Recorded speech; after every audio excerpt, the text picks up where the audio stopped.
Selamat pagi, Bapak, Ibu, Saudara yang terkasih. Kita berjumpa kembali pada hari ini dalam renungan harian dari Gereja HKBP Batam, Lubuk Baja.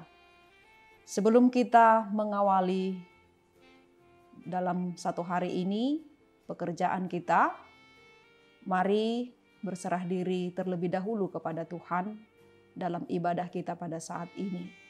Mari kita bernyanyi bagi Tuhan. Kita bernyanyi.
Kita berdoa.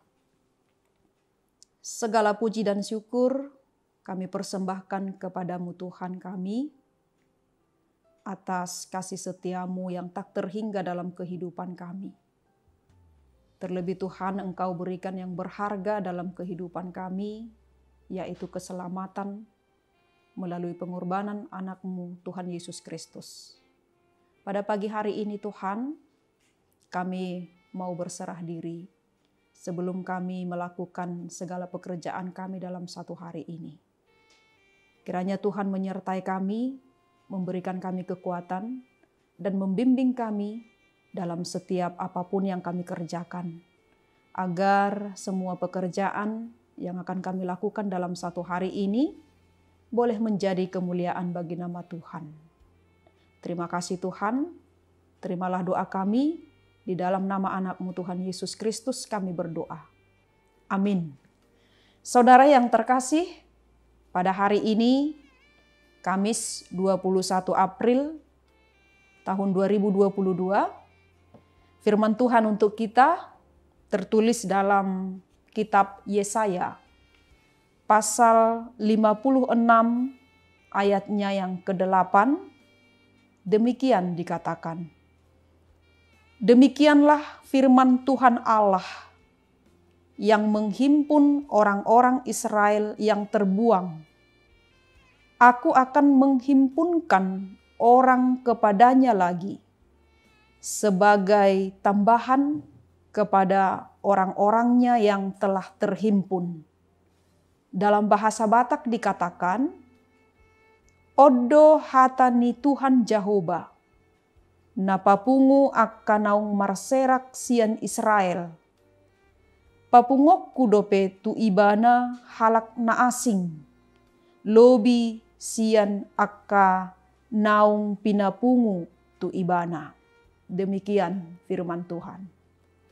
Bapak, Ibu, Saudara yang dikasihi oleh Kristus, adapun yang menjadi judul dari renungan pada hari ini, yaitu keselamatan adalah bagi semua orang. Keselamatan adalah bagi semua orang. Saudara yang dikasihi oleh Kristus, mempersiapkan hal baru memang sesuatu hal yang menggembirakan.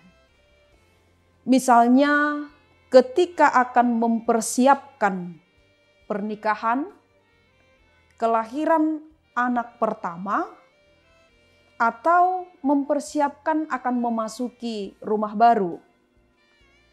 Tentunya kita akan mempersiapkan segala sesuatunya dengan baik, supaya mendatangkan sukacita bagi kita dan juga kebahagiaan bagi orang-orang yang ada di sekitar.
Kesalahan yang dilakukan oleh umat Tuhan pada waktu itu yang membuat mereka terbuang, yaitu mereka tidak taat dan juga tidak menegakkan keadilan pada saat itu. Maka dalam situasi yang baru itu, Allah menginginkan mereka agar menegakkan keadilan dan berbuat benar dalam kehidupan mereka. Saudara yang dikasihi oleh Kristus, janji pembaharuan itu juga diberikan oleh Allah bukan hanya kepada umatnya Israel, tetapi juga itu diberikan kepada orang non-Israel, orang asing, orang Kasim yang dikebiri. Kalau kita baca nanti di ayat 3 hingga ayat 4 dalam pasal ini. Mereka pun akan menjadi bagian dari umat Allah tanpa melihat kebangsaan atau keberadaan fisik mereka. Dan yang terpenting, mereka percaya kepada Allah dan hidup melakukan kehendak-Nya. Mereka juga dapat ikut serta dalam melayani Tuhan, berdoa kepadanya. Padahal sebelumnya, Taurat melarang orang-orang yang memiliki keterbatasan fisik untuk melayani Tuhan. Kalau kita baca nanti dalam kitab Imamat, pasal 21, ayat 18-20. Namun Allah menghendaki baiknya menjadi rumah doa bagi segala bangsa, bukan untuk bangsa Yahudi saja. Dengan demikian, nyatalah bahwa Allah mengasihi bangsa-bangsa non-Israel dan juga menginginkan agar mereka juga mendapat keselamatan. Saudara yang dikasihi oleh Kristus, Allah juga sungguh penuh kasih dalam kehidupan kita ini. Kasih-Nya tercurah bagi semua orang, bukan hanya bagi umat yang telah Dia pilih sebelumnya. Bagaimanapun kondisi fisiknya atau apapun kebangsaannya, jika orang tulus mencari Allah dan melakukan kehendak Allah, maka ia pun beroleh kerajaan Allah. Sehingga kita patut bersyukur dan memuji Allah karena kasih karunia itu telah dicurahkan kepada kita. Namun ingatlah bahwa bukan hanya untuk kita saja kasih karunia itu ditujukan. Masih ada orang yang di luar dari kita. Masih ada orang lain yang perlu juga mengalami kasih karunia Allah yang mulia itu. Maka yang menjadi tugas kita yaitu mewartakan kasih karunia dan karya Allah yang luar biasa itu, agar mereka juga dapat mengalaminya. Itulah tugas kita dalam kehidupan kita pada saat ini, ketika kita masih diberikan oleh Tuhan kesempatan untuk hidup dan juga diberikan kesempatan untuk sehat. Tetaplah melayani Tuhan dan tetap bersyukur karena keselamatan yang dibawa oleh Tuhan, yang diberikan oleh Tuhan, bukan hanya untuk kita saja, tetapi juga untuk semua orang. Amin. Kita berdoa.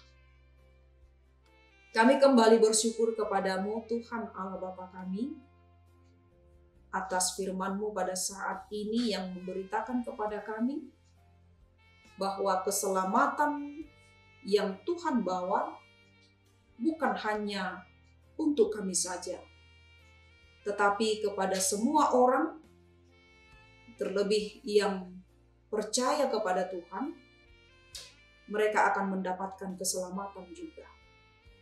Untuk itu Tuhan, kiranya Roh Kudus-Mu berdiam dalam hati kami, supaya keselamatan itu tetap menjadi milik kami, melalui sikap kami, perilaku kami, agar sesuai dengan yang Tuhan kehendaki.